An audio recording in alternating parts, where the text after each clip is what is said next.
Tuhan dikasih Tuhan, jemaat Tuhan yang dikasih Kristus. Hari ini kita beribadah di bulan Mei di minggu yang pertama. Saya mengucapkan selamat hari Minggu bagi kita semua dan selamat beribadah. Saudara yang dikasih Tuhan, saat ini kita akan belajar firman Tuhan di dalam Yesaya pasal yang ke-48 ayat yang ke-17. Demikian firman Tuhan, saya akan bacakan bagi kita semua.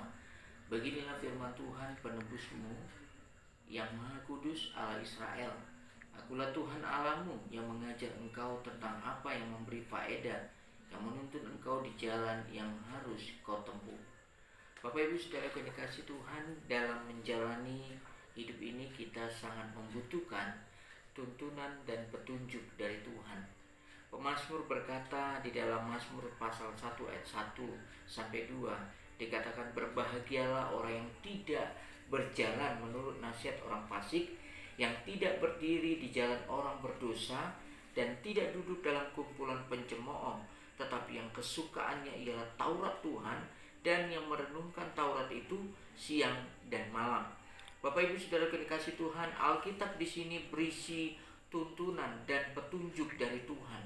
Semakin kita mempelajari firman Tuhan dan merenungkannya siang dan malam, semakin kita mengerti apa yang menjadi kehendak Tuhan dan apa langkah-langkah yang harus kita tempuh sehingga perjalanan hidup kita selalu beruntung dan akan memberi faedah.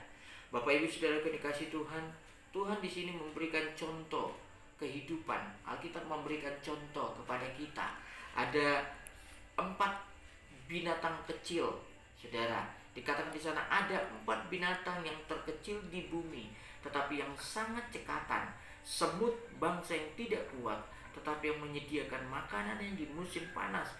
Pelanduk, bangsa yang lemah, tetapi yang membuat rumahnya di bukit batu. Belalang yang tidak mempunyai raja, namun semuanya berbaris dengan teratur.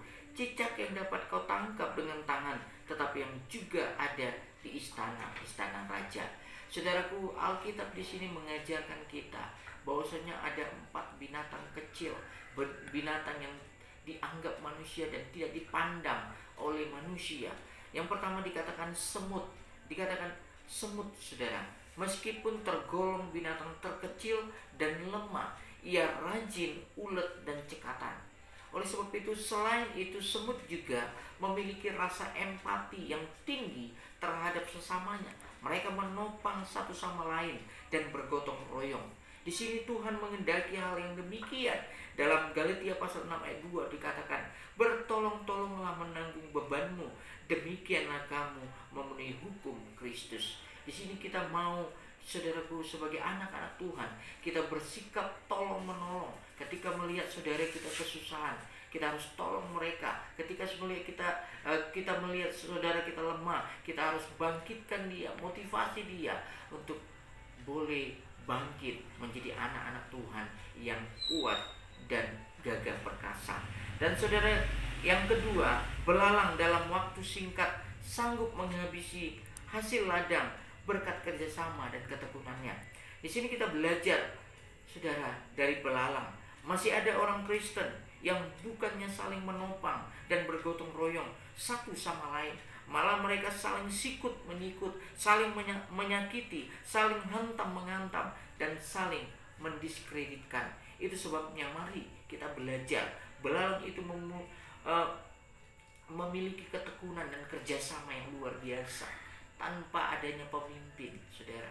Nah, oleh sebab itu, saudara yang dikasih Tuhan, mari kita harus mengikuti contoh daripada belalang ini. Kita bekerja sama. Ketika saudara-saudara kita kelaparan, ketika saudara-saudara kita kesusahan, mari kita bekerja sama untuk menyelesaikan masalah demi masalah. Nah, yang ketiga, saudara, dikatakan pelanduk. Pelanduk itu binatang lemah, tetapi mampu membuat rumahnya di atas bukit batu. Sehingga apa? Sehingga ia selamat dan aman apabila badai menyerang. Saudara yang dikasih Tuhan, Yesus adalah batu karang keselamatan kita. Sudah seharusnya kita mempercayakan hidup kita sepenuhnya kepada Dia. Firman Tuhan berkata dalam Matius 7 ayat 24 dikatakan, setiap orang yang mendengar perkataanku, ia ia dan melakukannya, ia sama dengan orang yang bijaksana yang mendirikan rumahnya di atas batu. Oleh sebab itu mari, biarlah firman Tuhan ini, Tuhan selalu memberikan petunjuk bagi kita untuk kita menjadi anak-anak Tuhan yang senantiasa takut akan Tuhan. Kita berdoa. Kami bersyukur kepadamu Tuhan. Kami sudah mendengarkan firman-Mu. Berkatilah firman-Mu Tuhan di hati kami, menjadi kekuatan, menjadi rema dalam hidup kami. Berkati seluruh jemaat Tuhan dimanapun mereka berada. Berkati kaum bapa, berkati kaum ibu, berkati anak-anak,